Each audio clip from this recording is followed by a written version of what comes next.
What's good? What's good? It's your boy, Fred T. Williams. I am so excited to be here again. This is episode 2 of the CONVOS podcast with Fred T. Williams, and I am joined by my friend, Chaz'ara Melody. She is an amazing therapist there in the UK, in London to be exact.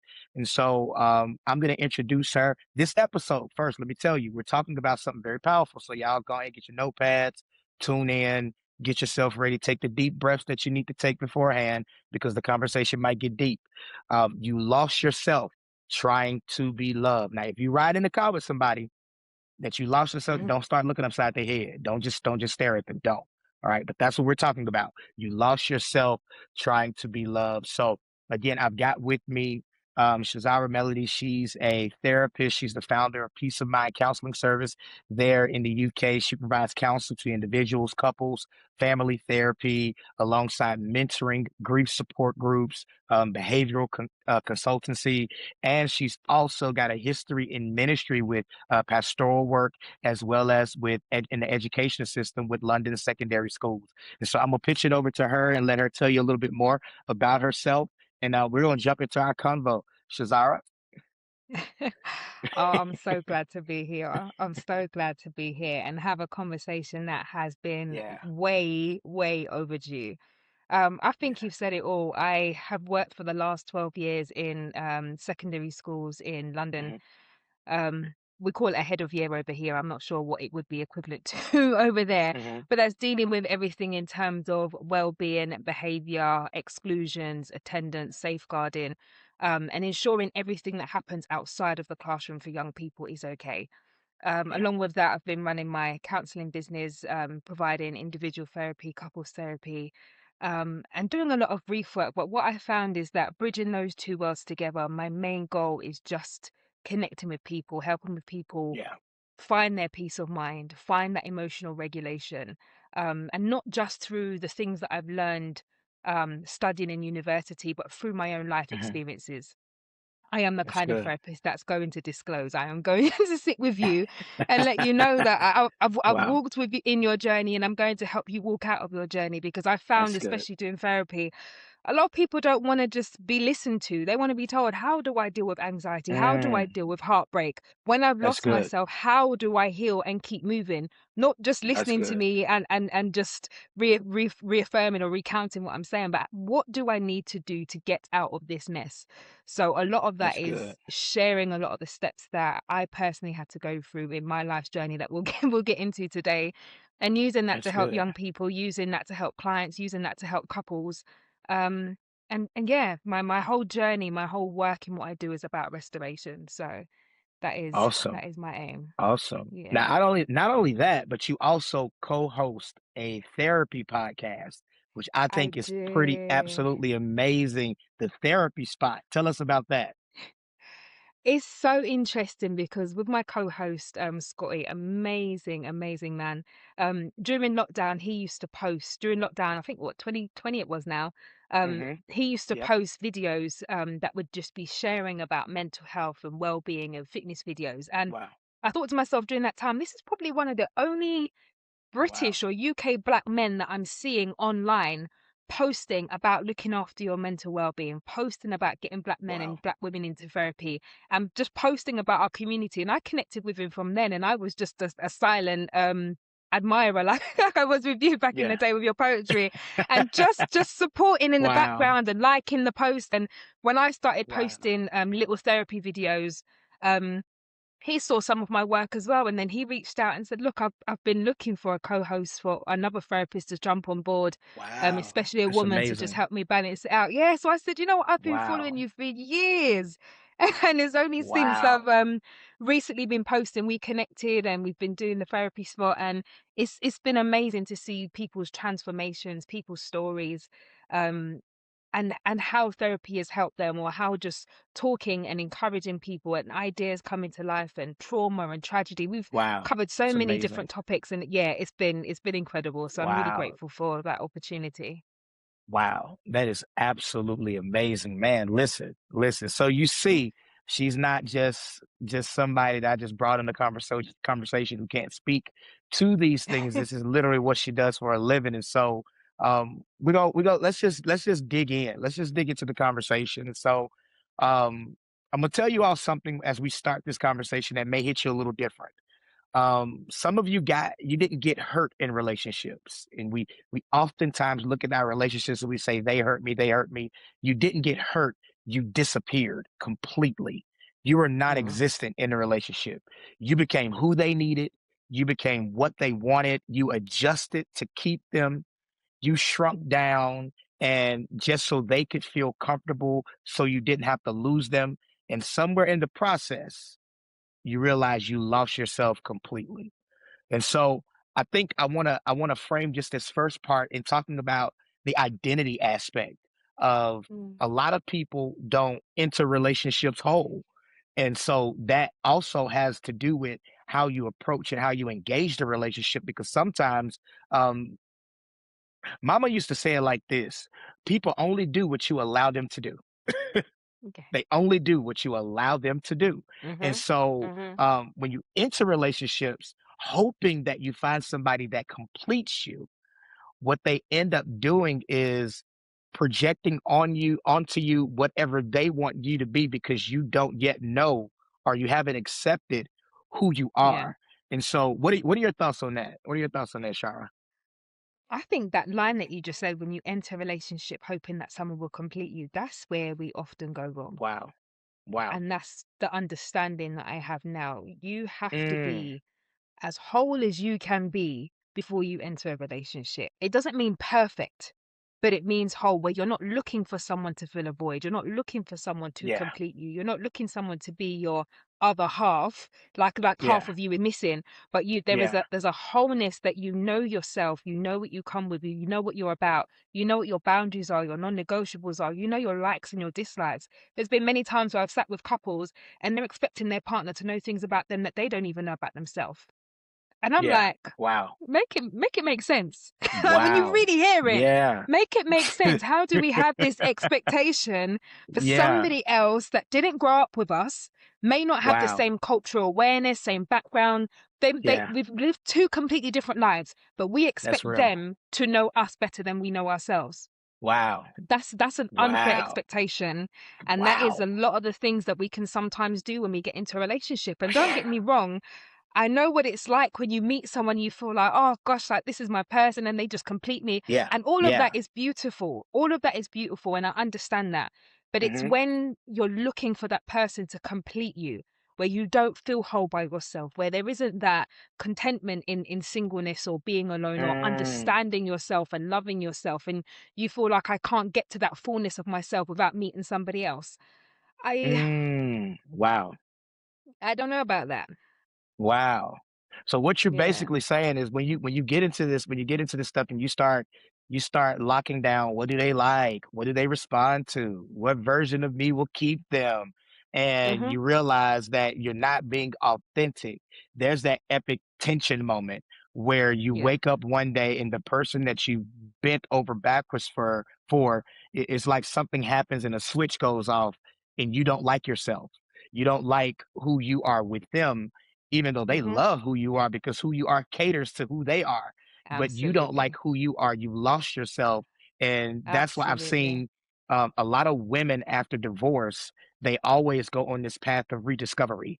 Like, I didn't know who Always. I was, because most times in relationships, and the way society is set up that the woman caters to the man and whatever he wants, and you be whatever you need him to be. And if that Sacrifice. falls apart, Yeah. yeah, you sacrifice. And if that falls apart, now the wife has to go on a self-discovery journey. I need to get back in touch with who I am. So Yeah.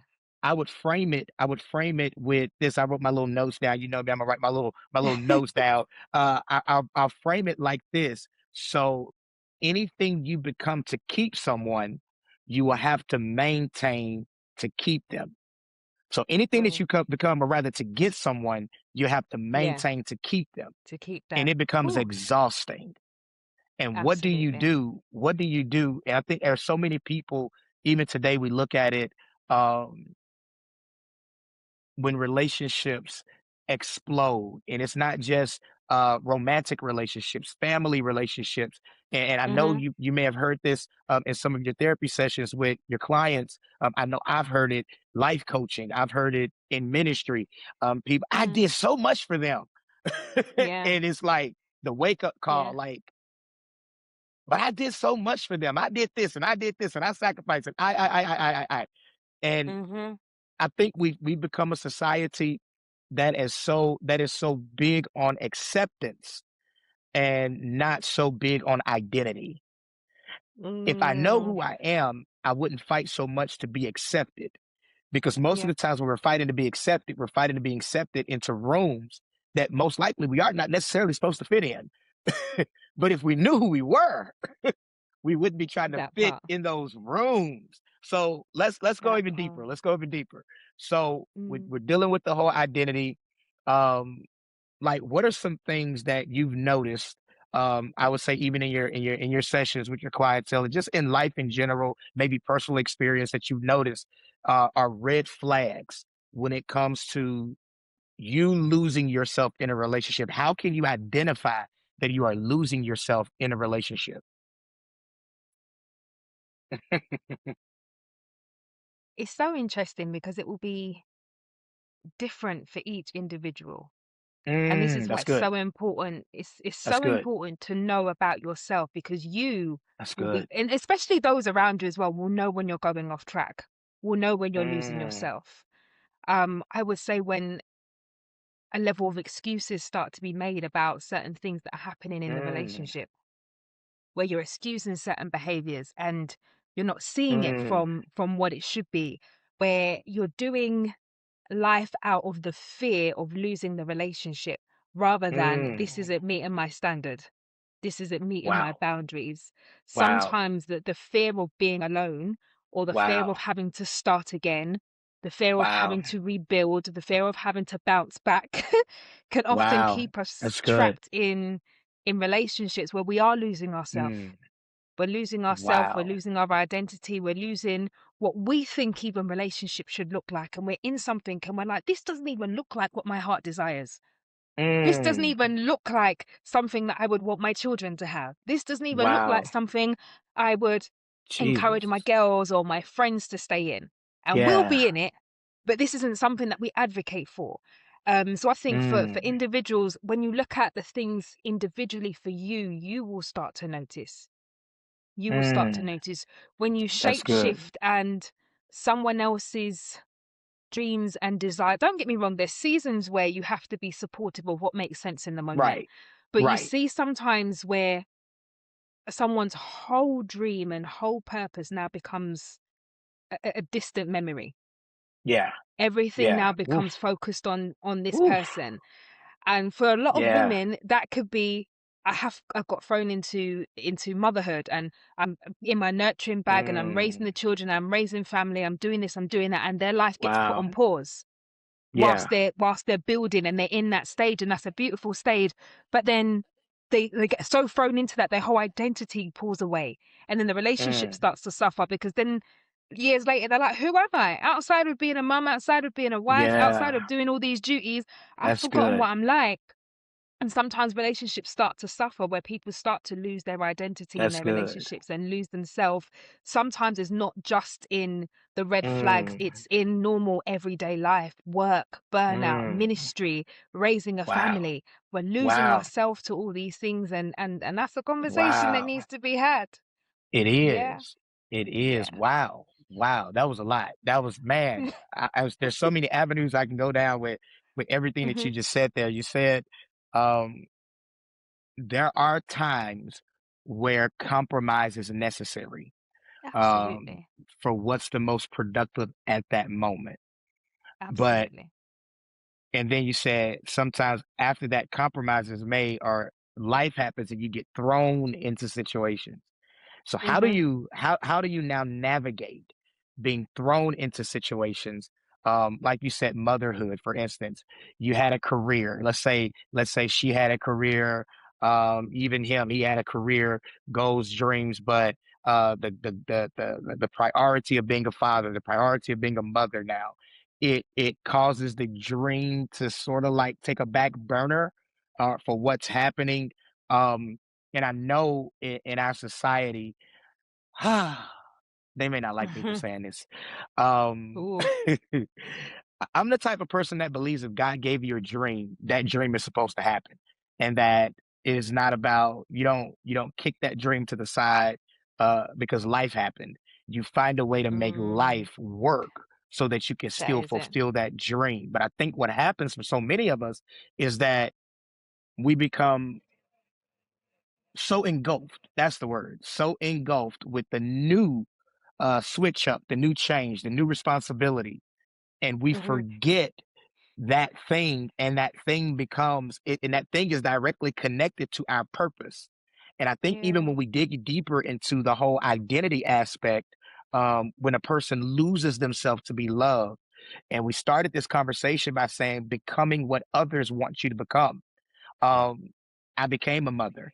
I became a father. I became whatever, that friend that was always there, and I stayed close because I knew that if I pursued my dream, your life may derail. Hmm. That codependency that relationships have, even platonic friendships have. I know friend groups where there are certain friends who didn't move on certain opportunities because they were guilt tripped. Well, man, I don't know what I'm gonna do without you. How we gonna do Mm, this? yeah, And yeah, they missed a yeah. moment that could have actually been beneficial for their life because they allowed themselves to be so tied to someone or something Mm, in a mm-hmm, moment that was only for a moment in time. And so how do we in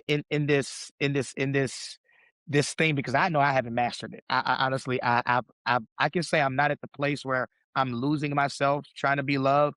I'm at the place where I'm balancing and learning how to, or not learning how, but being intentional on speaking up when I know it's compromising who I am, when I know it's challenging who I am, when I know it's pulling me into a version of Fred that I do not want to be. And so I'm like, nah, that dog ain't gonna hunt. That's what I say. That dog ain't gonna hunt. You can let it yeah. smell whatever you want it to smell, but that dog ain't gonna hunt.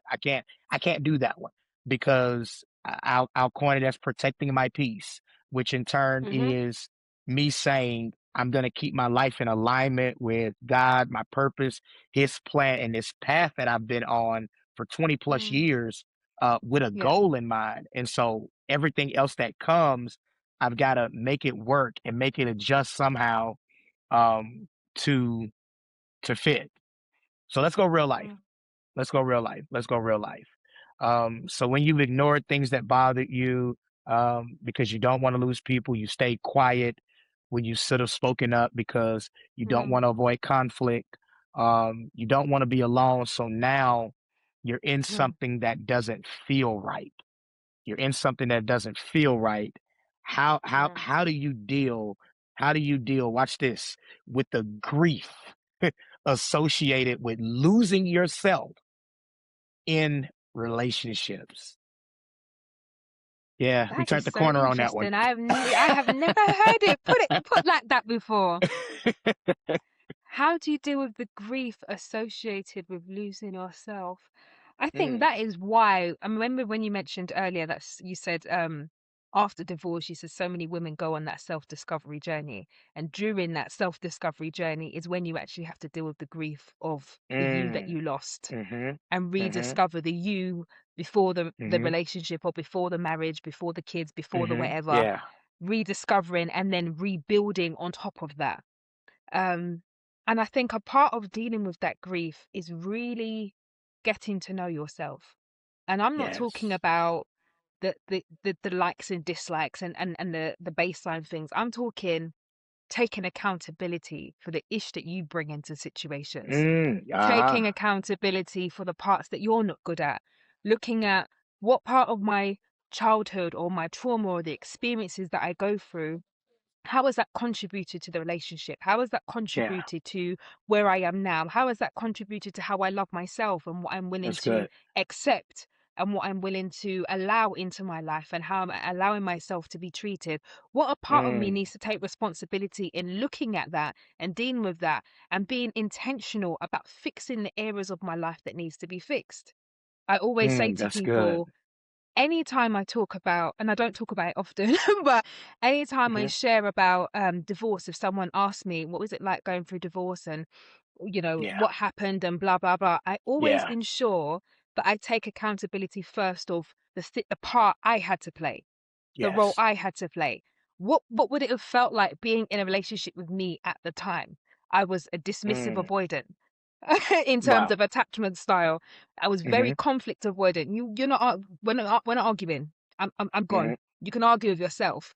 You can't build Mm. healthy Yeah. communication with someone that's not willing to have conversations with you. And for me, That's good. if it felt like tensions were getting too high, I'm out the door. But then what did that do? That Mm. created abandonment wounds within my marriage. It created abandonment wounds within that Mm. relationship. And then that was That's good. hard to repair. So even though that's not the only thing that happened, Right. I Right. have to take responsibility for the fact that after that, I need to fix my attachment style. I need to fix the way I do Whew. conflict. I need to fix the way that I communicate. Otherwise, I'm going to get into a new relationship and repeat the same pattern. I That's need to good. fix my when it comes to like fight or flight responses. Me, I'm packing my bag and I'm out the Mm. door. And it's like, Wow. That's hold on. good. What's stopping you from staying and working things out? Why is your response that way? What in your life has caused you to have a response that makes you feel like you can't stick and stay and sort things out? So I think in Mm. terms of going through that grief of losing yourself, it's also facing the parts of you that you don't want to face. It's calling Mm. yourself out on your own BS, literally calling Mm. Yeah. yourself out on it, building that self awareness. Where, like I said in the beginning, there is nobody that knows me better than me. I know my Yeah. downfalls. I know the areas I need to work in. I know Yeah. that I lack patience in certain areas, but this is how it shows up, and this is where I need to do better. Yeah. I know myself now. So it's not that I'm making excuses, or it's just, oh, I'm blaming it on childhood, or I'm blaming it I was heartbroken, or I'm blaming it on losing my mum, or no, no, no, no, no, no, no.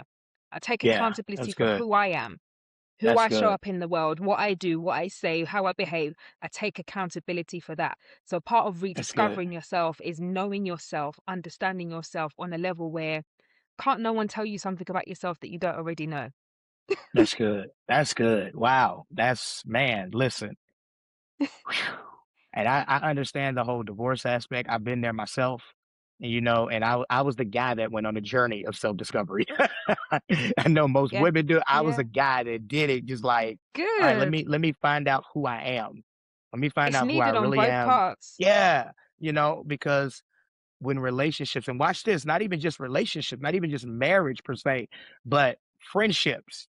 Yeah. I've had a friend. I've been in an environment when you're in a certain environment and you take the step because you can have relationships with your surroundings.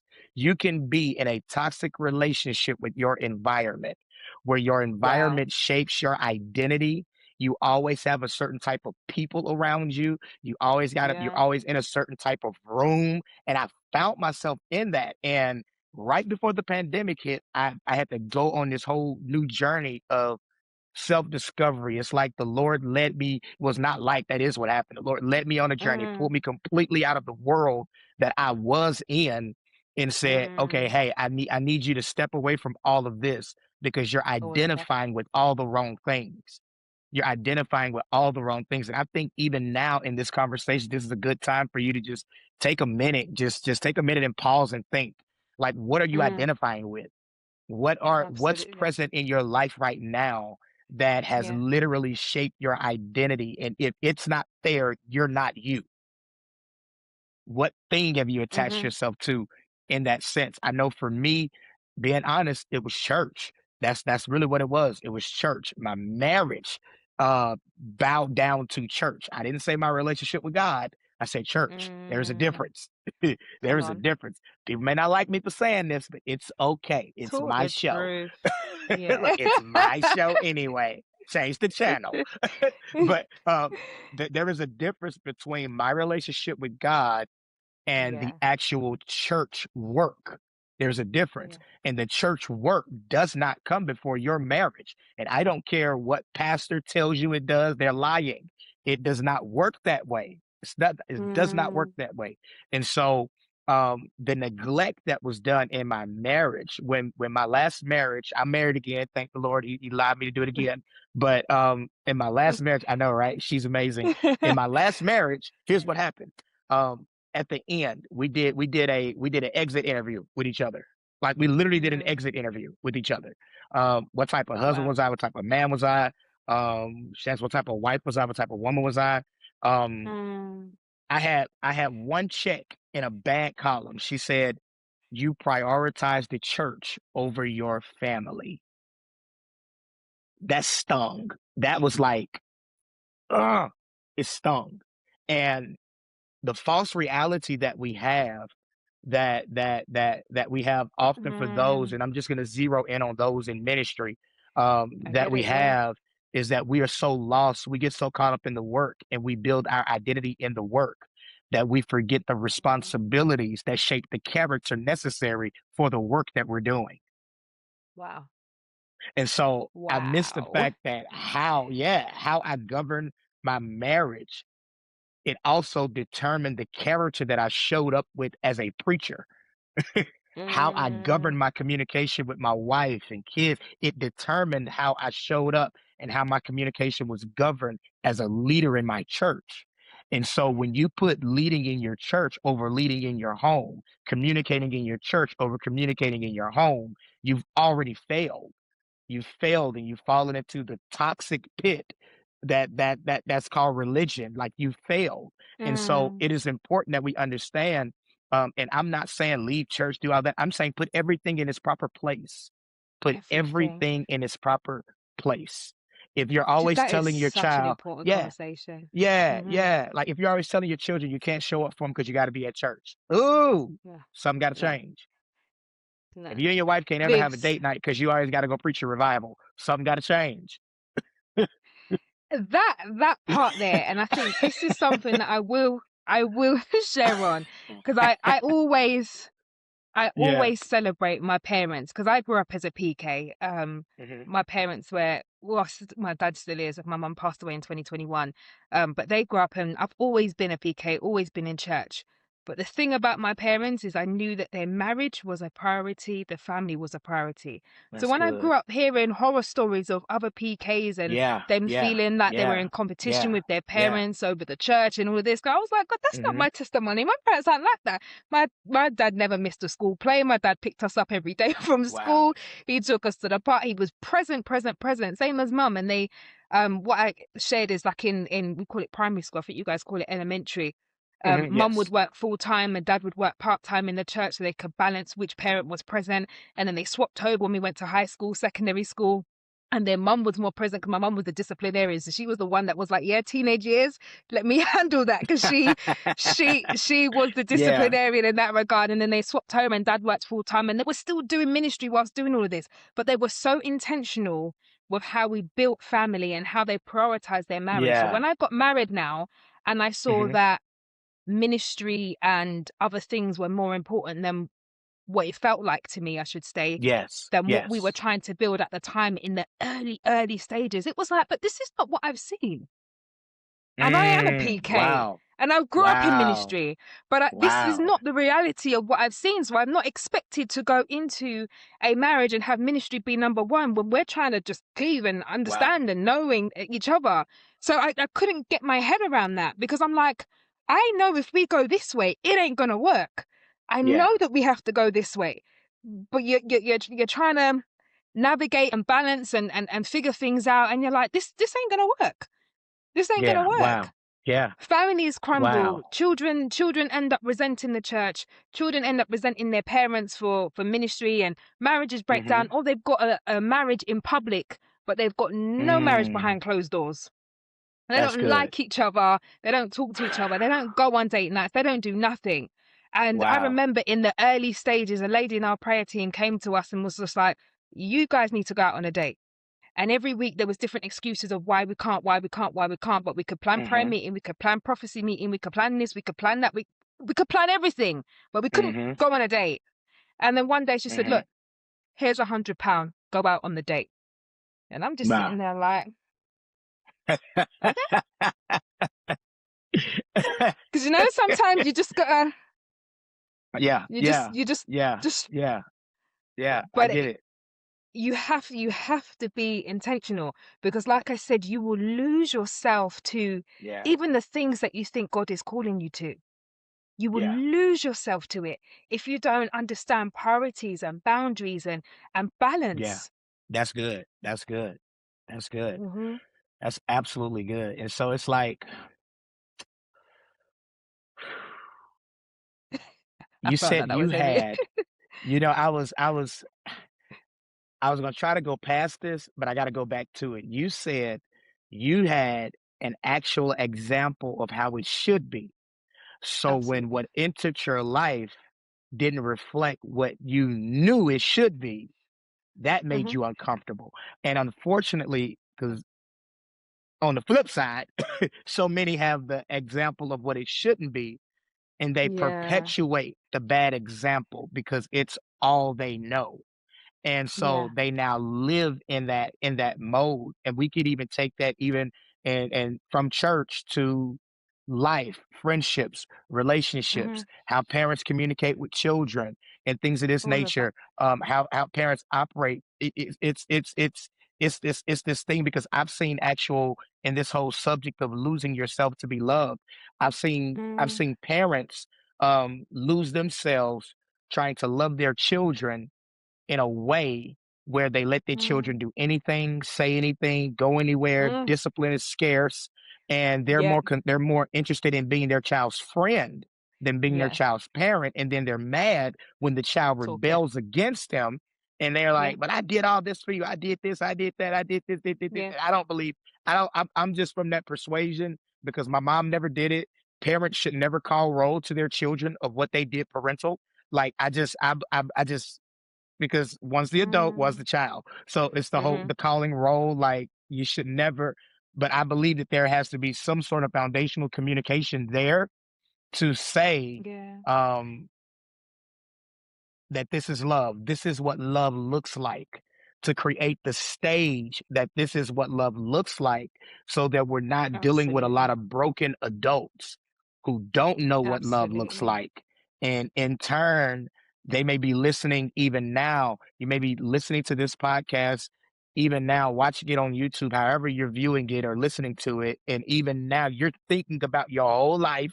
You're thinking about if I had a known that this is not what love looked like, I would have never been in that situation. If I had a Mm. known that I didn't have to lose myself completely just to make someone else happy, I would have thought twice Mm. before I engaged that relationship. If I would have known that Yeah. friendship does not mean emotional suicide, if I would have known these things in Yeah. Yeah. advance, I could have avoided so many, so many Mm. pitfalls. And so I'm just my mind is I going. think Go ahead. also, sorry, Mhm. sorry to jump No, in you're there, good. but I think No, you're also good. knowing what love means to you, because like I said, everybody's life Mm, journey is that's so good. individual. Even when I That's look good. back on different seasons of my life, I'm 31 now, and I'm like, love looks different to me now compared to how it looked even 5 years ago. What I would Yes. require now, what I desire now looks different to what it was 5 years ago, 10 years ago. Do you know what I mean? So Wow. Yeah. it's very important to check in with yourself constantly to be like, what does love look like for me now? Love Mm, in this season, love could look, say for example, the Gary Chapman 5 love languages. Love could be like, I need yes. help. Come and give me Mhm. acts of service. Put some gas in my tank, or pump my Mhm. tires for me when my tires flat, or take it to the garage or the mechanics. Help me with Mhm. things. If Yes. you're in a season where things are overwhelming, that looks like love to me because you're seeing my need. Yes. In another Yes. time of your life, love could mean quality time. Just spend time Yes. with me, get to know me, understand me, listen to me. So it's very important to make sure we're checking in with ourselves to be like, okay, That's what good. what does love look like to me in this stage of my life? Wow. What Wow. does love feel like to That's me? Yeah. wow. Wow. Now I haven't heard it framed like that. That's good. I'm gonna use that. That's good.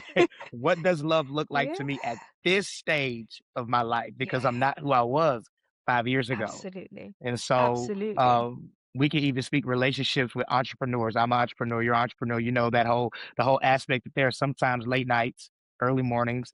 There are some times where you gotta when you're building, you're not a Fortune 500 Mm. company yet. You're not the world's greatest influencer yet. That platform Yeah. is building. And so what does it look like um in those situations? What does it look like? Um even when you said something about Gary Chapman's five love languages, what is it? And Mhm. correct me if I'm wrong, I may miss one. I know it's quality time, physical touch, words of affirmation, Yeah. acts of service, gifts, and surprises, right? That was all five. Yeah. Yeah. Yeah. I got all Yeah. five.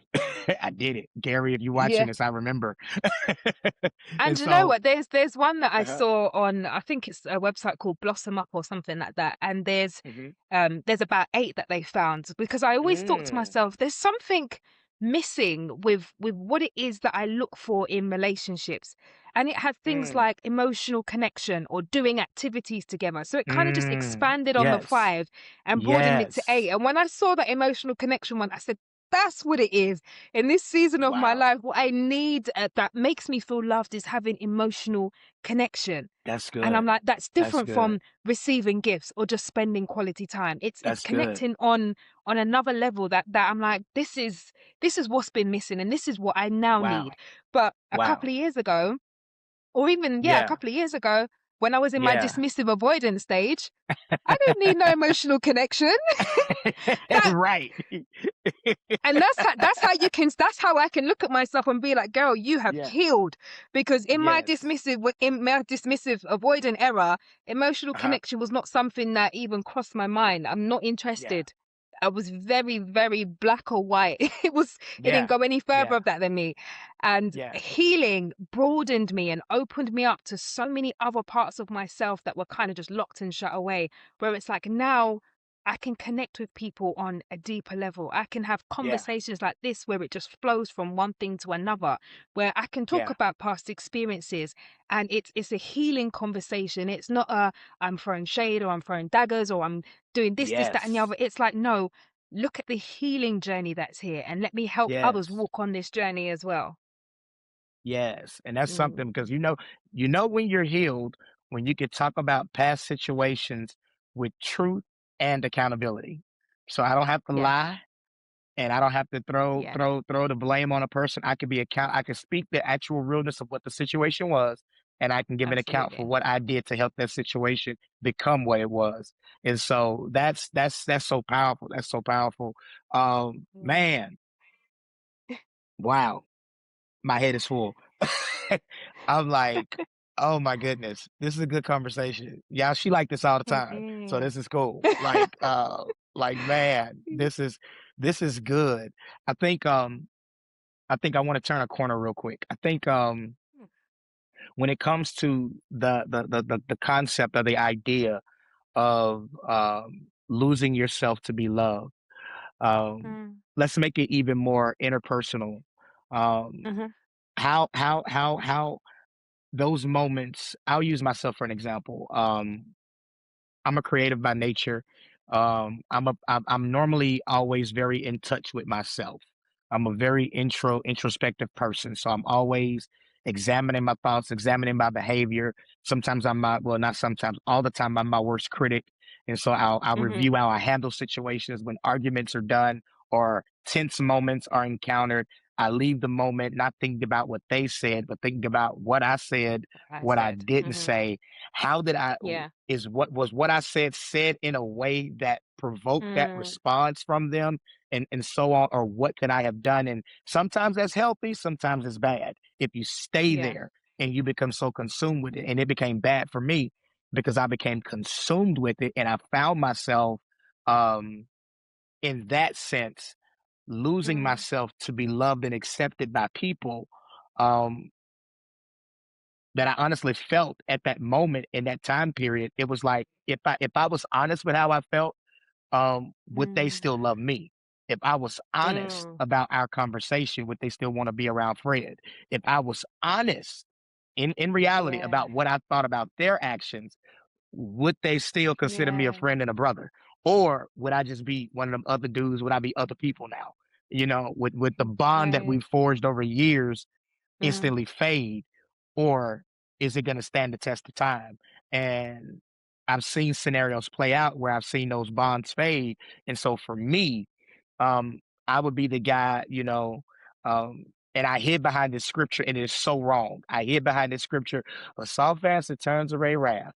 And so if a soft answer turn away wrath, I just be quiet. So much. So I ain't got to deal with nothing. And so I've morphed that scripture to Yeah. fit my own narrative. I'm just gonna be quiet. I'm just gonna be quiet. And so I want you to think Mm. about something real quick, and you can speak to this too, Shower. Just how many times have, like, just within yourself, um, have you kept quiet, and not the avoidance dismissive stage? Because the avoidance dismissive stage is like, don't care what you got to say. I'm out. I'm Yeah. good. I'm gonna go over here. Yeah. I've been there before too. But Yeah. I lived in this other phase, this Mm. silent suffering is what we'll call it.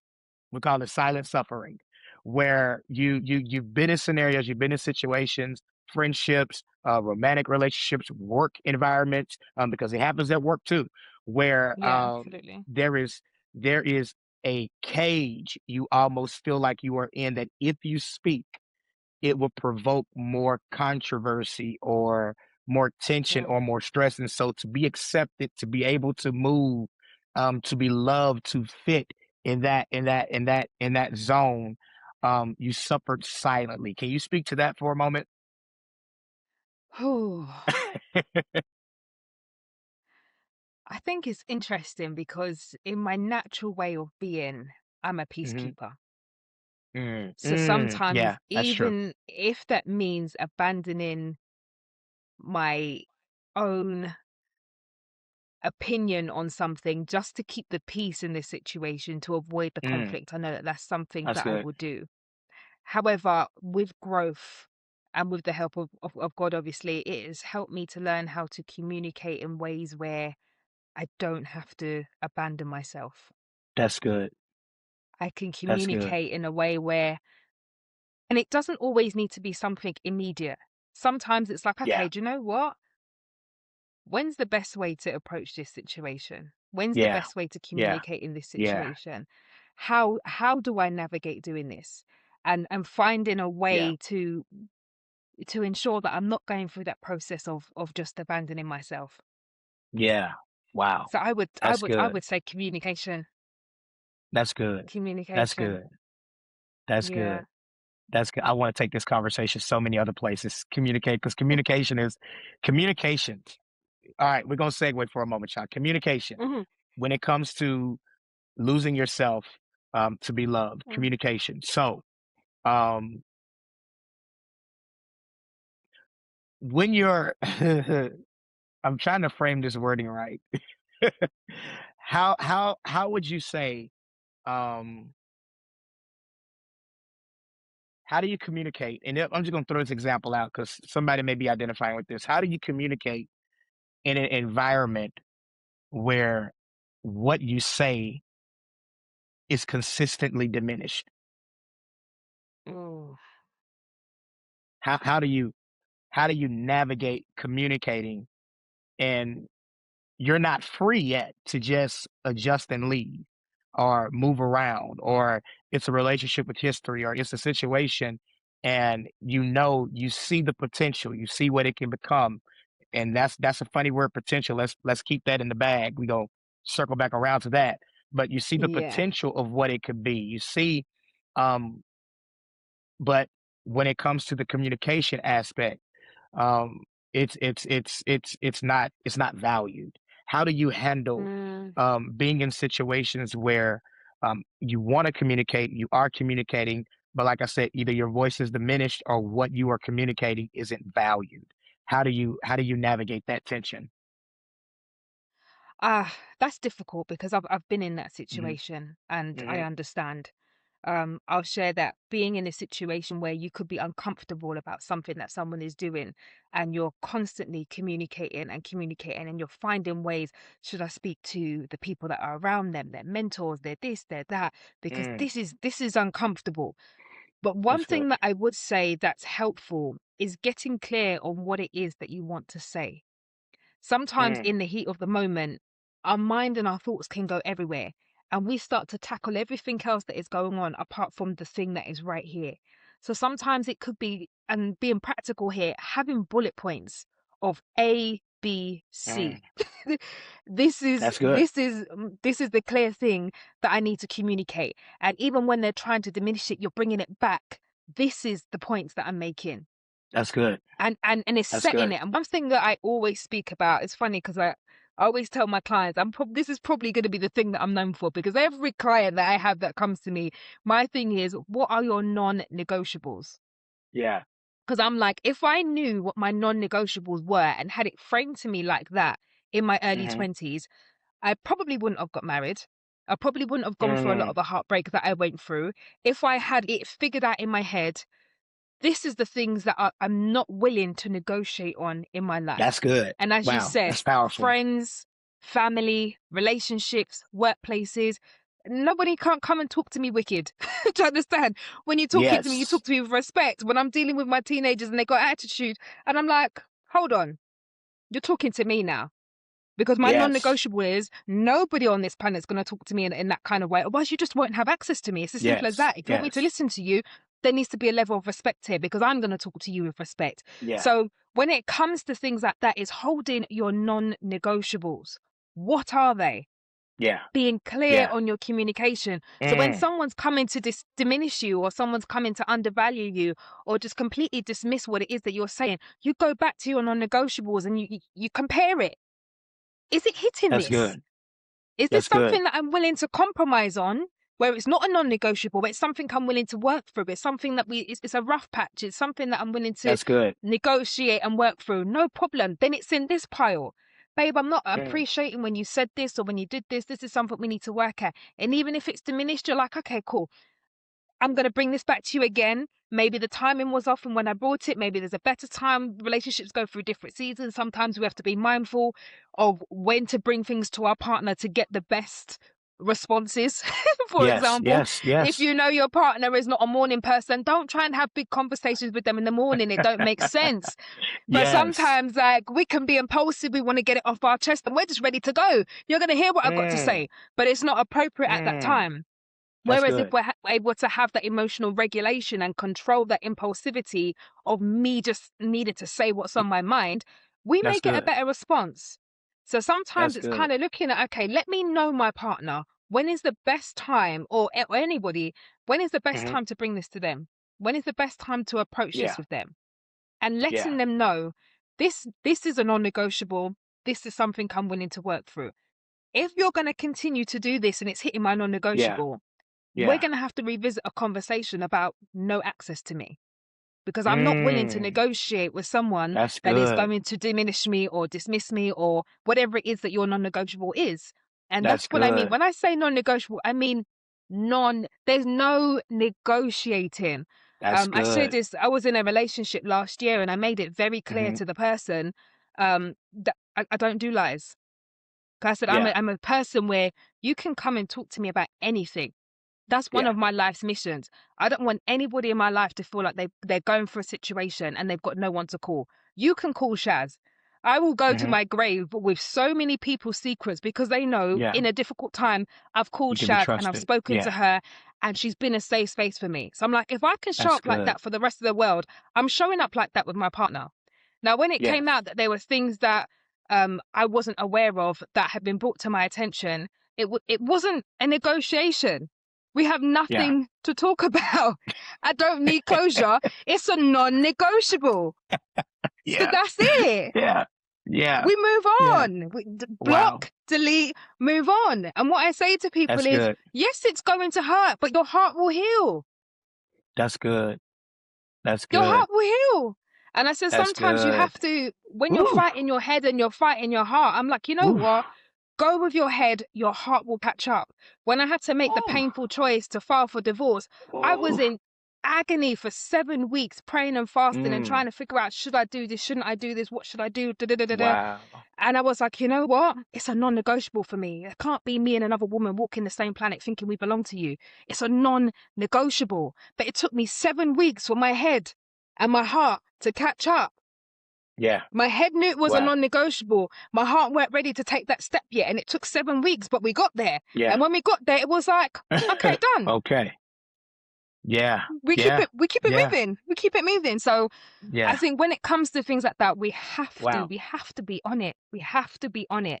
And more of Mm. us need to stand on our square when it comes to non-negotiables. We can't be Mm. playing about ourselves no more. When I tell people I don't play about my peace, I worked so hard to get my peace back after going through Mm. trials and tribulation that there is nobody on this planet that's going to come and take that away from me. I Mm. guard my peace, I guard my mind, I guard my heart. Because if you can't look after me, Oof. I'm going to take that control back because I can look after me. If you can't be Wow. honest with me, that's fine. I can be honest with myself because I know my non-negotiables and I'm not willing to negotiate with you. If you can't be honest with me, there's nothing that we have to talk about. And it was done Wow. and dusted. And this was someone that I was going to marry. And Yeah. Yeah. Yeah. bye. Wow. Wow. Yeah, yeah, You, your heart has to catch up with your head. absolutely. Don't let your heart make Yeah, the critical life choices. Oh my no. goodness. Bring your This is so head good. into the picture. I stand by that Yeah. because I'm realistic with my clients and with the people that I talk to. I'm like, it's going to hurt. I'm not going to sit here and tell you it's not going to hurt. It's going to hurt. This is good. But This is understand on the good. other side of hurt, there's going to be healing because you can't stay in a place where someone is mistreating you and not handling you with care because you're precious. You're This is precious. good. You're valuable. So I'm Wow. like, go through the hurt. And I know there's a lot of controversy around my sister, Dr. Hmm. Cheyenne Bryant, but she always says there's one quote that she says where she's Yes. like, if you're gonna leave, leave broken, leave Yeah. confused, leave Yeah. buck up, leave Now however that's you're gonna real. leave. But That's if it's real. hit your non-negotiable, leave That's anyway. I real. said, you're going to leave. I said, when I had to move back into my parents' house, I moved with my clothes and my life in black bags. And I had to Yeah. restart my life again in my parents' yard. Broken, Yeah. broken. Yeah. But I Yeah. knew this is what I had to do, and I had to rebuild. I had to Yes. rebuild. Go Yeah. anyway. Go confused. Go hurt. Yes. Go ashamed. Go however it is that you gotta go. But if you need to go because it's hit you non-negotiable, understand that promise to yourself. Go. Mm. So this is so good. So I don't know if you're listening and you've gotten to a place where you lost yourself because you settled. You lost yourself because that's really what it is. Yeah. When you don't have your non-negotiables or you've thrown your non-negotiables out the window and you're just accepting whatever is with the hopes that things will change because you understand or you see the potential of what something can become. There's a potential trap. Potential is beautiful. It's a beautiful thing, but it's also one of the most sketchiest things to bet on because potential is not a guarantee. It's not a guarantee, and you can walk into a situation, you can hold on to friendships, you can hold on to Yeah. relationships. And I'm a person that values relationships. I can look over my life and I've got relationships that have lasted 20, 30 years and things like that. And I'm only 44. I've got relationships that have lasted since I was 10 years old. Friends that I still Mm, communicate with. They'll hit me on Facebook. We don't see each other often, but when we see each other, we see each other. When we communicate it's with each love. other, it's like Yeah. no time lost. We're always checking in at least a few times a year on each other, and these are friends from when I was a kid, 10 years old. And so I understand I value relationships. However, I also understand and I value exits. I value Mm. exits because what'll happen is, and this has happened to so many people, I see so many people who they have the potential to be great, but because they would not exit situations, circumstances, relationships, places, the time that they needed to exit, their greatness only remains potential and they never Come on. achieve it. And there is Come on. nothing worse. I think, I don't know who said it first, but they said, if you want to find a place where the most potential is, go to a cemetery because so many people die Wow. with their potential. They Yeah. die with their potential and they never achieve it. And here's the crazy part.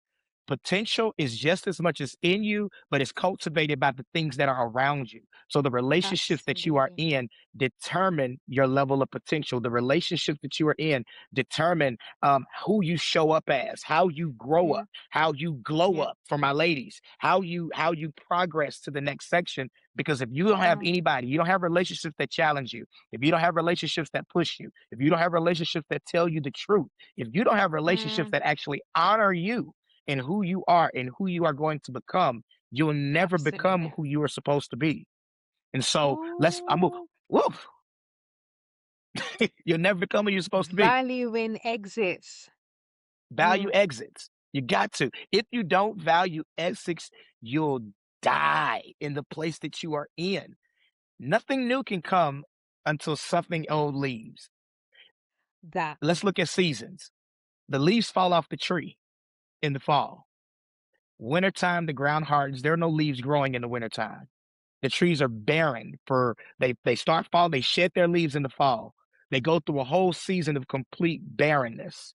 And then when spring comes, here comes the brand new leaves. Mm, But a season had to change.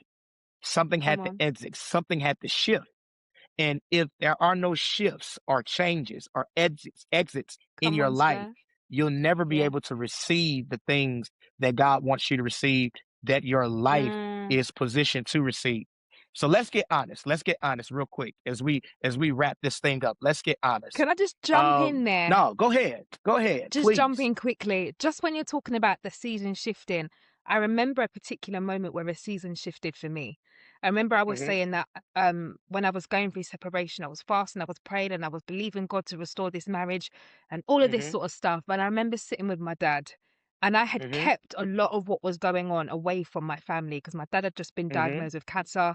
And I was like, he don't need the stress of worrying about me. So I was trying my best to just hold and contain it away from my family. And Hmm. we were sitting at the gym, and he said to me, Hmm. you keep praying for restoration, but what if Mm, God's trying to rescue you? restoration versus rescue. He's like, Wow. you keep praying for Wow. restoration, but what if Wow. God is trying to rescue you? And I Wow. was like, in that moment, it clicked because it was like the more I was praying, the worse things were getting, the more things were coming out, the more sick I was physically just going through the most. And it was like everything was getting worse and worse and worse. And the moment I was just like, do you know what? Let me Wow. even let go in here. God, what is it that you're actually saying about this? Because me, I'm doing all the talking. I'm the one Wow. going at God, going at God. And I'm like, what is it that you let me just sit for a minute and hear. What is it you're trying to say to me? And I was like, sis, I'm trying to rescue the hell out of you, and you keep praying the wrong Man. prayer.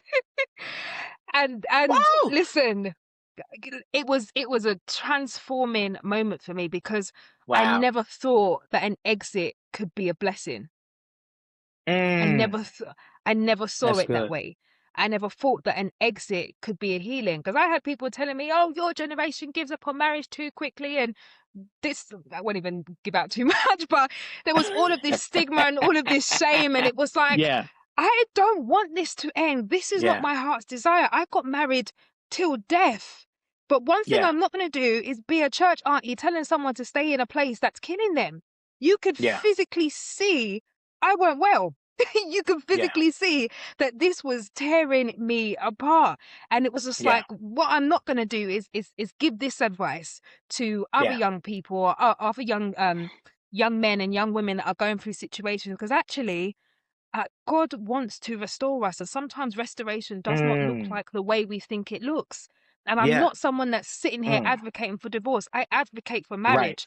One of the Yes. reasons why I was like, God, when God was calling me into doing couples therapy, I'm like, what am I going to be telling people? I couldn't even manage my own marriage. And God was I like, got no, you. but you know what it's like to be sitting on the other side. You know what it's Mm, like to be going to couples therapy, to be yes. wanting something to work out. And you know what it's like to go through that process. And when I tell you, Yes. people wanted to hear what it was like Hmm. being single, getting married, life after divorce, life after grief. People wanted a real story. They didn't just want someone that had it all together. They wanted to know, how Yes. did you pick your life back up again? How did you Yes. buy your house and become successful and build your business? How did you do all of that and Yes. broken and going through Yes. healing? And I realized, you know what, God, restoration in my eyes looked completely different to what restoration was in God's eyes. And Yes. when I stopped doing all the talking and started doing more listening, I was like, oh, That's good. okay, the That's plan is good. starting to That's make good. sense now. That's Yeah, so yeah, good. Wow. That yeah, is so good. That is, man, restoration in yeah, your eyes look different than what it looks like in God's eyes. And so, absolutely. because we want to come out of everything just like, all right, the bounce back is gonna be quick, like it's gonna be good. Come Let on. me next, put on Yeah, Beyonce, irreplaceable, and just go in, but yeah, no, and sometimes with God, God does his best work when we are broken. he does that. He does his best He work does. when we are broken because it allows Mm, us, it takes it puts us in a frame of mind that says we need help as mm, opposed to I'm going to show them. Because yeah, sometimes the first instinct that we get when someone hurts us, I'm gonna show them. yeah. Like, no, you can't handle me like this, or whatever, relationships, friendships, anything. The Mm, the boss acting crazy with you, I'm gonna show them that they need me because if the other mm-hmm, girl mm-hmm. ain't doing her work, I'm doing her work. So you know what? I'm gonna do this. They All gonna of that. see. Yeah. They gonna see my value. And God uses us in the brokenness. He wants us to He say, does. you know what? I don't know. I thought I Yeah, had it figured out.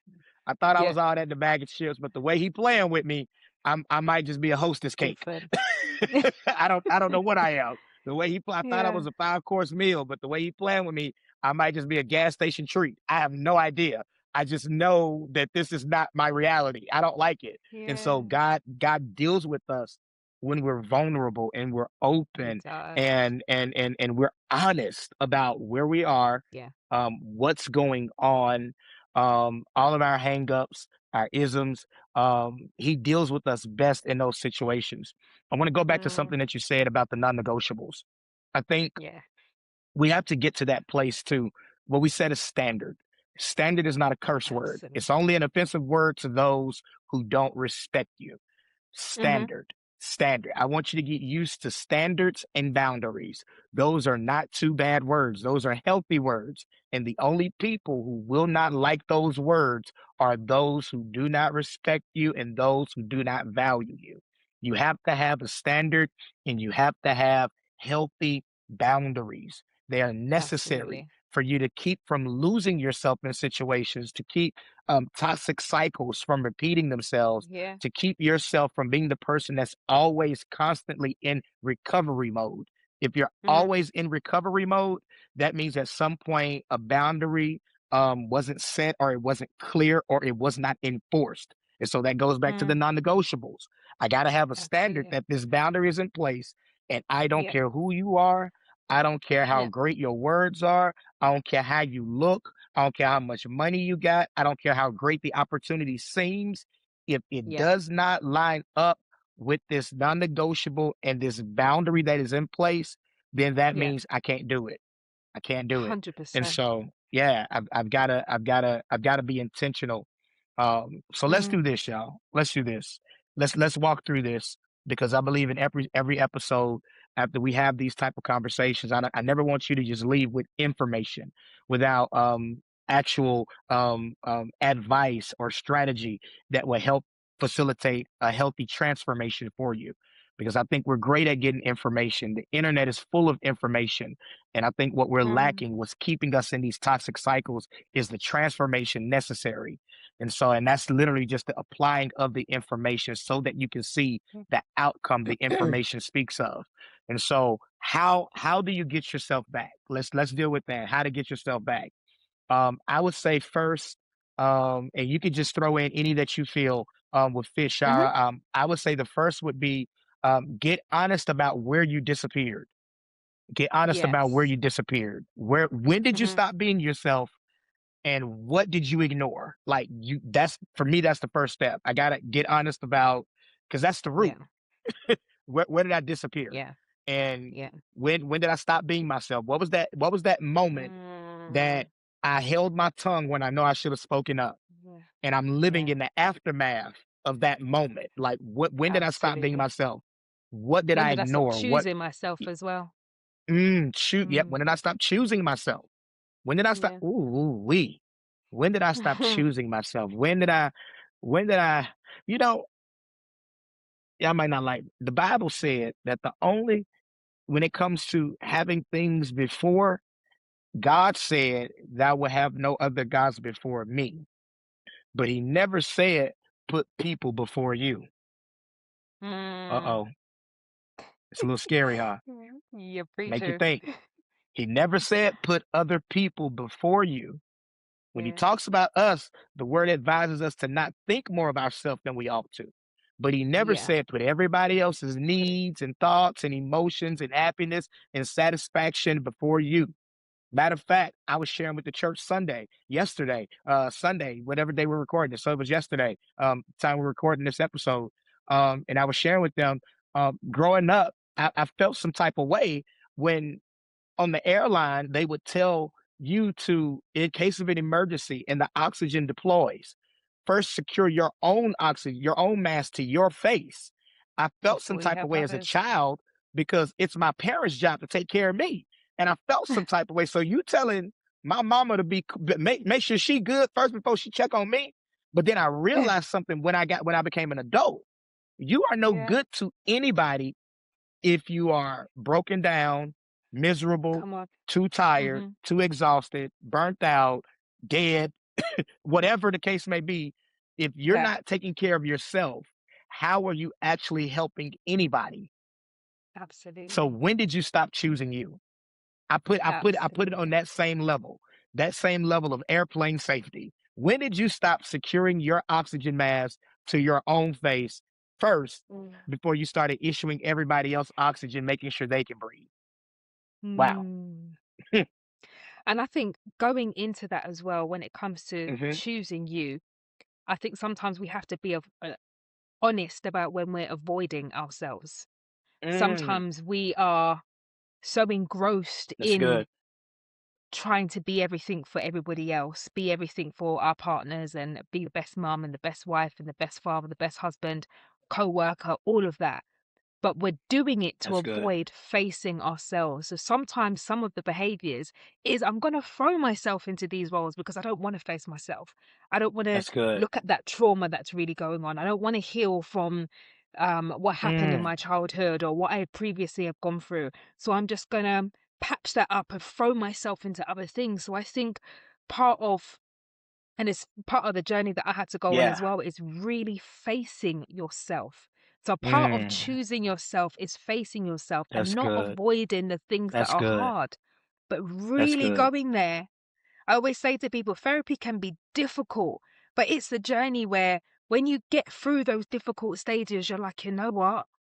I've fallen in love with myself all over again. I understand That's myself. so I good. understand why I am the way I am. And there are many different stories that can come out and many things that have happened to people that are awful. And they learn how to not just survive life, but live Yeah. life after going through Yeah. that healing Yes. process. Yes. And you can only do that when you face yourself. That's good. And That's good. sometimes we're just avoiding, we're wrapped up in life and we're just avoiding looking at the things that need to be looked at. And every now and again, it Mm, just comes knocking on your door, and you're like, oh, yeah. just close that and let's just keep it moving. Let's just stay busy. Let's just do church. Let's just do ministry. Yeah. Let's just do this, that, and the other. And Yeah. it's still there. It's still Yeah, there. it's Woo. still there. So stop avoiding Mm. yourself. Stop Stop avoiding avoiding yourself. yourself. Wow. You can't do those moments where you need to be honest with yourself. You can't treat them like a bill collector calling. Tell them I'm not here. No, you in the background. Literally Or like growing up, heal and heal again. yeah, and like growing up, we had the Jehovah Witnesses that would come and knock on the door, Oh, we had them and as well. yeah, had them as well. And so that's one thing you can count on. You can count on the Yeah, Jehovah Witnesses come knocking on your they'll door be on that there. Saturday morning, and you peeking through the blinds. Don't answer the door. Don't say nothing. If you don't say Mm. nothing, they'll leave. And that's how we treat those moments that we need to actually open the door, answer, Yeah. invite in, and embrace Mm. so that we can change. And so the next thing Absolutely. I would say rebuild your identity outside of people. Rebuild your Yes. identity outside of people. Um, um, and for me, my process on this is super simple. It's first spend time alone with God, because ultimately, when you get to know who you are, the best person to consult is the Creator, the one who made you, Absolutely. the one who said that Mm, He dreams dreams bigger than your own dreams. So I would mm, rather get the download from Him on who I am, and I had to do that. It took me a few years when he pulled me completely off the scene right back before the pandemic, right back before it started. And I walked away from pulpit ministry, didn't stop sharing my faith. That's just it's a part of who I am. My relationship with mm, him didn't go away, but my obsession with church work, it did. He pulled me mm, away from it and was like, "All right, I need you to refocus because you good to them, but we ain't good." Like our mm. relationship ain't good, but they like Yeah. you. They keep inviting you, so they like you, but we ain't good. And so I had to sit and spend time with them and figure out where I went off track so I can course correct. So where did Hmm. I start um, finding my value in the invites? Where did I start finding my value in the hand claps? Where did I start finding my value Mm, in the people coming up to me saying, "Man, we enjoyed that message," or just the social media followers or whatever? Like, where did I start finding my value in being around people? Even if it was hmm. people who I necessarily didn't want to be around, but it was just the FOMO, the fear of missing out, or the Yeah. FOLO, the fear of being left out. Wow. It's like, Wow. Yeah, yeah, man, yeah. that's a different, that might go viral. FOLO, Yeah. fear of being left out. So it's like, Yeah. man, like when, and I had to get along with God, and he had to remind me who I was. He had to remind me who he made me to be. Yeah. He reminded me of my likes. He reminded me of my Mm, dislikes. He reminded yeah. me of the things that Fred got lost in, and Fred became this unrecognizable person that Mm, when I looked in the mirror, like I saw my face, but I didn't see the essence of who I was. So I would see me, but not see me. And I had to mm, go through that process where I had to break the glass, break through all those layers, break through whatever false realities that I yeah. constructed to show up and perform for Yeah. everyone the way they needed me to. And so Mm, I had to rebuild my identity outside of people. And I had to do it first with getting along with God. And then the second way I yeah. had to do it, I had to rediscover my values. What do I like? Yeah. What do Mm, I actually value? Not what other people like, but what does Fred value? So I love mhm, interaction, but then I also love my alone time. I value travel.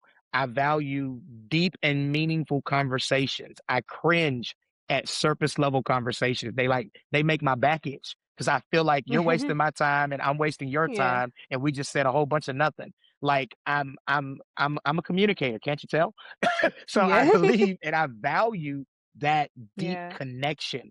And so rediscovering that Mm, that helped me. And you can add any more if you like, but those that was another one. Just that rebuilding my identity outside of God. I mean, outside of people. So yeah. yeah. I would say from what you said, one thing that I found important, linking on with that was being intentional about who I wanted to become. Mm, Um, when I was going through divorce, I was probably about 26. I got okay. married Yep. like 2 weeks after my 22nd birthday.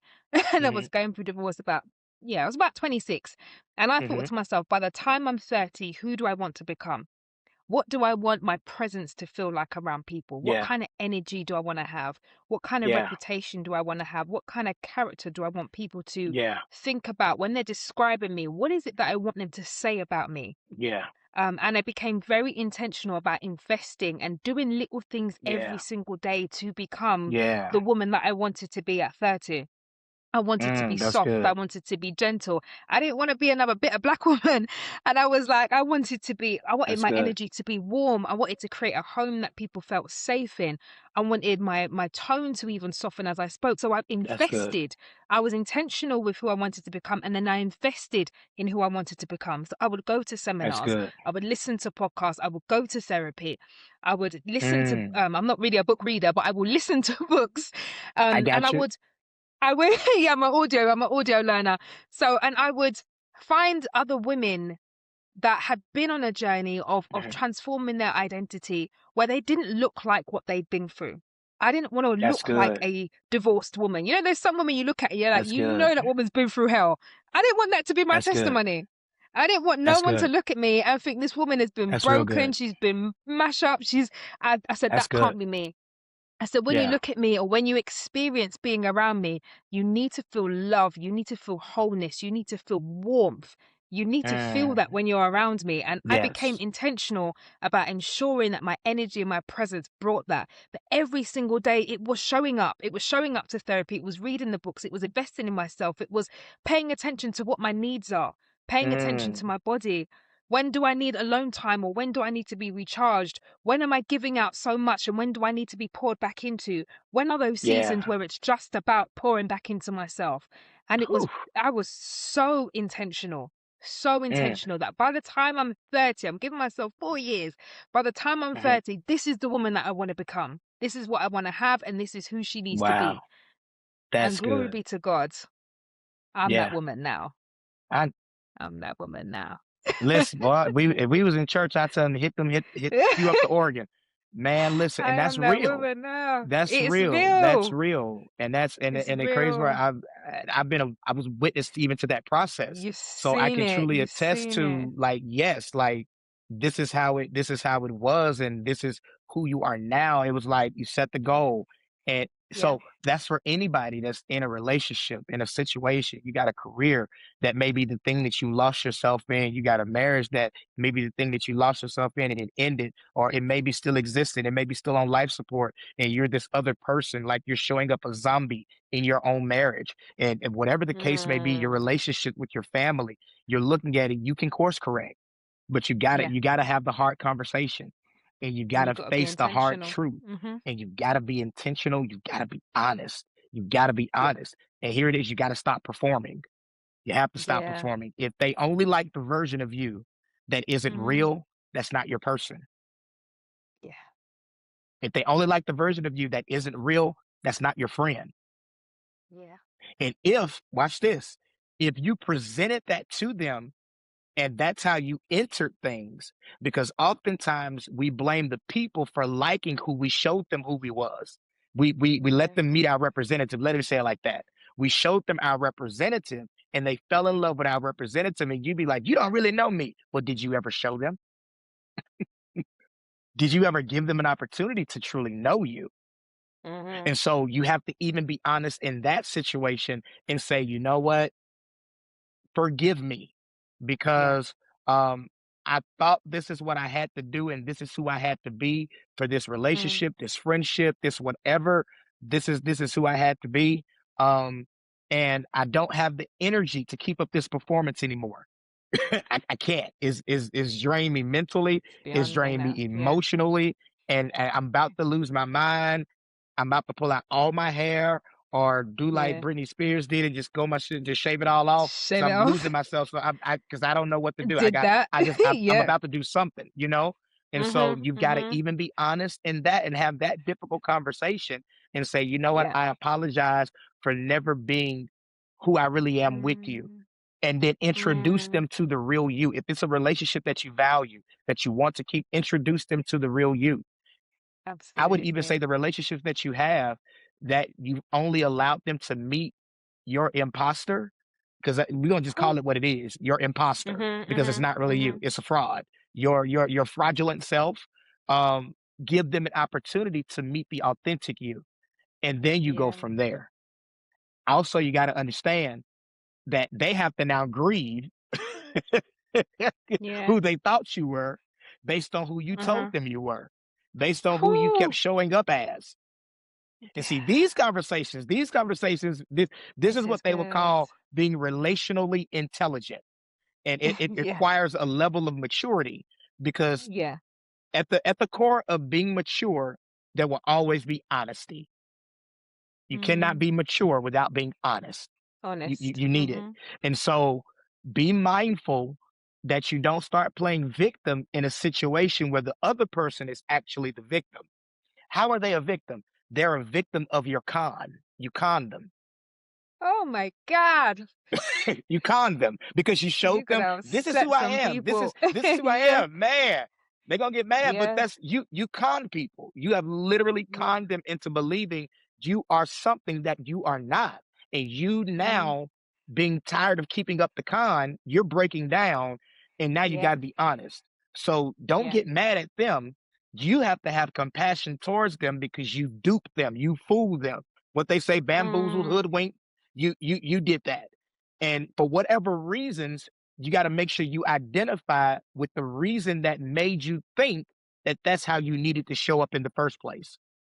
that's Because right. if you felt what made you feel that who you were was not enough for who you were trying Mm, to entertain, the yeah, friend, the that's it. relationship, you got to That's deal it. with that core.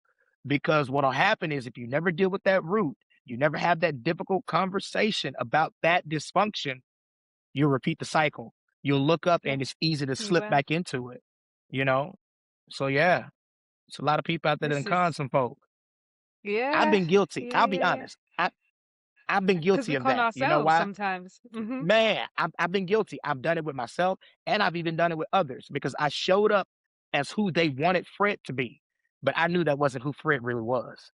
Yeah, And yeah, so I went along to get along yeah. until I got tired. And it was like, Come they don't even on. see me. And I had a real moment, and the real moment was you Mm, never let them see you. So how you can they never. see what you Ooh. constantly hide? And that's something that you got to be honest with yourself about. How much of you have you hidden from the people who you want to actually see you so that they can love you the right way, so they can show up for you the right way? Have Mm, you even allowed them to truly see you? mm-hmm. That's something to think about.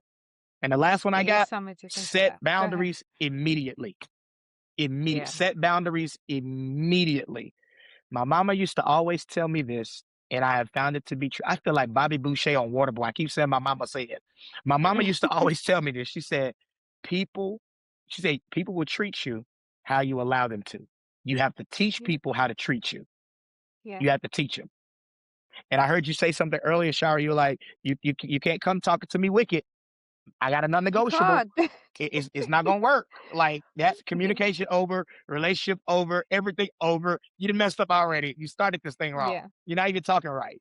And so what is that boundary? What are those boundaries that you have to set immediately to say, you know what? Hey, Immediately. I've gotta adjust. This can't be it. Mhm. One of my boundaries I Mhm. had to set, being transparent. One of my boundaries that I honestly had to set, I had to set the boundary of if I feel myself losing myself, stop everything immediately. Mm. Because sometimes people are natural pleasers. If Yeah. that's your thing, when you have the responsibility often of dealing with people, Yeah. you prioritize their satisfaction over your Absolutely. Yeah. discomfort. And Mhm. that was Mhm. me prioritizing the satisfaction of everyone else over my own internal discomfort. And so I would Wow. smile and I'm dying inside. I'm cringing. I'm Mm. like I'm being tortured, but they're happy. So it's all good. I'm like, yeah, it's all good. I was the one. You good? How you doing? I'm good. I really ain't good, but I'm good. Yeah. you Yeah. know, Yeah. I have to set that boundary. And so I don't know what your boundaries may be listening, but whatever it is, I pray that and I hope that even in this conversation that you've been able to assess some things, take an honest look at some things, and say to yourself, like, okay, hey, I this is not the life that I want. This is not who I am. Some of you may have to have difficult conversations with your partners and say, Yeah. okay, hey, let's be real. Let's go on a date, and I want you to really meet me. This is who I am. Um, Mhm. when my wife and I started dating, it was so crazy because I told her out the gate, I said, "So I love God and I'm real corny. This is who I am. So you ain't gotta laugh at all my jokes, but Yeah. like laugh at some of them at least. But I'm I'm Please. I'm just corny. But yeah, I'm like I'm just corny. I'm gonna speak my mind because I lived for a period of time where I was silenced, and I set a hard boundary for myself that I will not Mm. live in silence, where I'm just gonna be that person that goes in the corner and shuts up for the sake of somebody else Mm. feeling good. I'm not gonna be that. That's one of my hard boundaries. I'm gonna speak my truth. I'm not gonna be Yeah. disrespectful. It's not gonna be crazy. It's not my truth. Is not cussing you out. My truth is if you're lying, I'm not gonna sit back on your line and just be like, "Yeah, yeah, okay." No, no, that's Mm-mm. that's not right. That's not right. I'm gonna speak my Mhm. truth. Um, I don't know everything. I'm gonna forever try to learn things. Um, Yeah. but you cannot argue with me about what I know. And so, Mm. because sometimes people would try to discredit what you know to Mhm. be true for the sake Yeah. of siding with them. And so I know what I know. I will stand Yeah. firm on what I know until you can teach me something better. And Mhm. that's so Mhm. those are little things and they seem so small or weird or they may seem far fetched. But in my life, those were critical guiding boundaries for me because of the conversations that I was Absolutely. having, the type of relationships that I'm in. Those things help. They prevent me from falling off into other categories where I need deeper help. And so Yeah. I identified the top three things that I need to address, the top three boundaries that I need to put in place, and then all of the Mm. other stuff is trickle down effect. And Yeah. so when I realized that, and I just wrote down and I start drawing lines on the paper, realize, okay, this is connected to this. I feel this way because of this. Had I just Mhm. opened my mouth here, I wouldn't have had to deal with this. And so Come I on. narrowed it down to those three, and those three Yeah. allow me to function as a better Fred. I mean, you've even witnessed, some of that, Yeah. previous imbalance to now better balance, not Yeah. perfect, but Yeah. better balance, Absolutely. Yeah. so that growth. And so, if there's anything that you wanted to share, just in regards to that, just anything that you No, want to tell them. Yeah, no, I think we've wrapped up this conversation good. beautifully, especially with you sharing some of those points there. I don't want to take away from anything that you've said. I think those are things that Oh real no. nuggets that we can really, Yeah. really digest and work through. Yeah, All right. Well, listen, we're gonna leave you with this. You don't need to become someone else to be loved. I'm gonna that's say right. that again because I Yeah. want you to soak that in. Matter of fact, I want you to repeat after me. I don't need Mm, to I become don't anyone need else to be loved. anyone else to be loved. That's an You need affirmation to right simply there. become, yeah, you need to just simply become everything that God created you to be. And watch this. Yeah. And all of the right people will recognize you. Mm, You don't have to get people to recognize love. Those who are for you will automatically recognize the love. Those who are not for you, you have to convince that it's love. mhm. Mhm. And so again, thank y'all. This is episode 2. We love y'all. Um, Thank you again for tuning in. We're gonna be back next week with another episode. Big shout out again to Chaz'ara. Thank you so much. All the way in the UK. I'm still working on getting over there. All the way in the UK. Tuning in at 6 hour time difference. But we thank her for being a guest on this episode. And thank you for being a friend. Thank you for being authentic. Oh, Thank you for being genuine. Thank you always. for being who you are always consistently. And so I don't have a lot of people in my life that I can necessarily say I can call on and they are who they are, Mhm. but she's definitely one of the people who I can call on. She's who she is consistently, and I am eternally grateful for her. I'm Oh, grateful for her I presence, grateful for appreciate her you. friendship. And so thank you again for being a guest on this relaunch of this podcast. And I'm love so you proud of you for always. taking this step and bringing this Thank back, you. by the way. This is Thank you. amazing. Thank And you. I'm Thank you. grateful to be here and share my Thank two you. pieces of wisdom. Thank you. Thank you. Listen, tell the people how they can follow you. I'll make sure we'll have it in the caption and everything, but just let them know how they can connect with you. Um, Yeah, on Instagram, I'm peace of mind underscore CM for Shazara Melody. So you can find me for peace of mind underscore CM. On TikTok, I'm Shazara Melody. So CHAZARA MELODY. And you'll be able to find me mhm, on there. I post little therapy gems every now and again. So mhm. yeah, you can connect me and follow me on there. My website is www.shazaramelody.com. So if anyone wants to book sessions or get in touch with me, you can find all my information on my website also. Hey man, she licensed y'all. She good at what she do. She legit. She legit. And so thank you. Please, if you Thank you. like this, please love it, like it, share, and we'll tune in again next week. Thank y'all so much. Appreciate you. Love you. We out. Bye.